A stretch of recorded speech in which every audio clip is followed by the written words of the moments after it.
who are you and what is your mission here? What are you doing?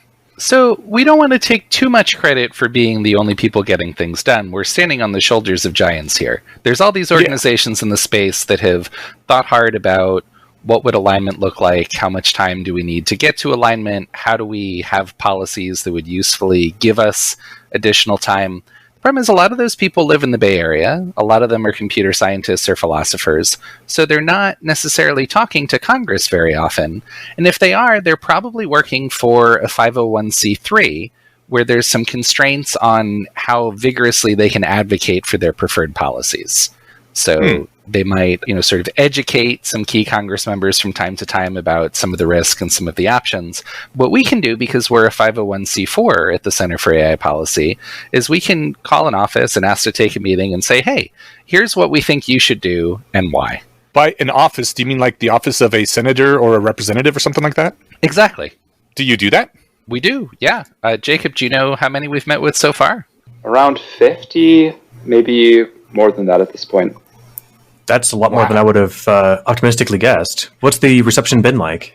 There's a wide range of different perspectives on this, and generally people working in Congress are not coming from a technical background. So there's some degree of trying to figure out what this technology is and how it works, and especially if you haven't heard about it since last November or when ChatGPT came out. And then in terms of responses to regulation, again, some people are explicitly very interested in looking at, okay, what kind of anticipated threats are coming up, and especially from really large general purpose systems.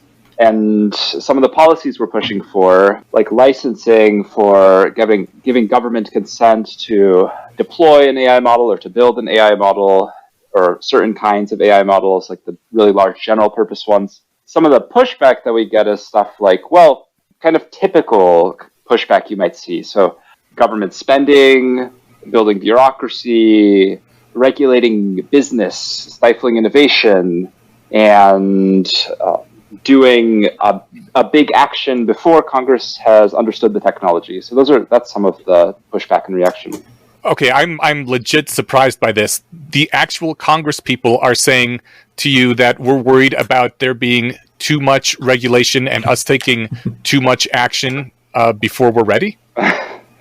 That's right. Not the Congress people.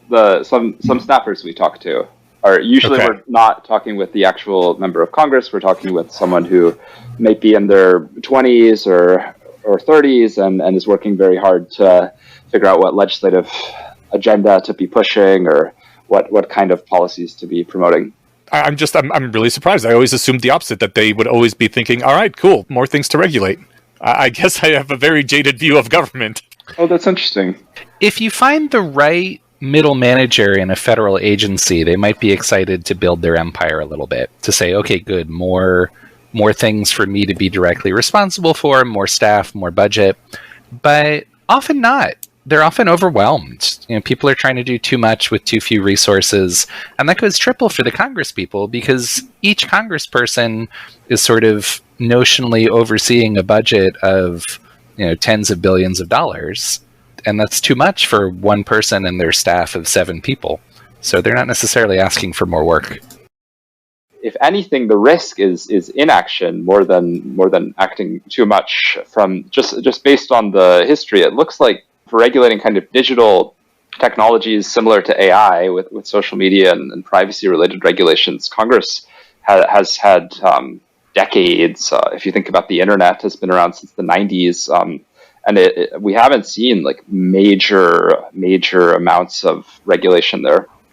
I think they're basing their complaints or their worries on a long history of things starting out very small and entirely reasonable, and then progressing to the point of U.S. copyright law strangling the arts, and the FDA killing hundreds of thousands of people a year through not approving drugs, and the nuclear energy regulators stopping us from having lots of cheap power with no pollution costs. Like, these things have all happened in the fairly recent past, and we're paying a great big price for them.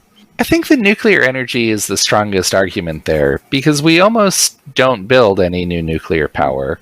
It's kind of one case where regulation has paralyzed the industry. And it's maybe interesting to look at how that happened. Right? Part of how that happened is there were a couple of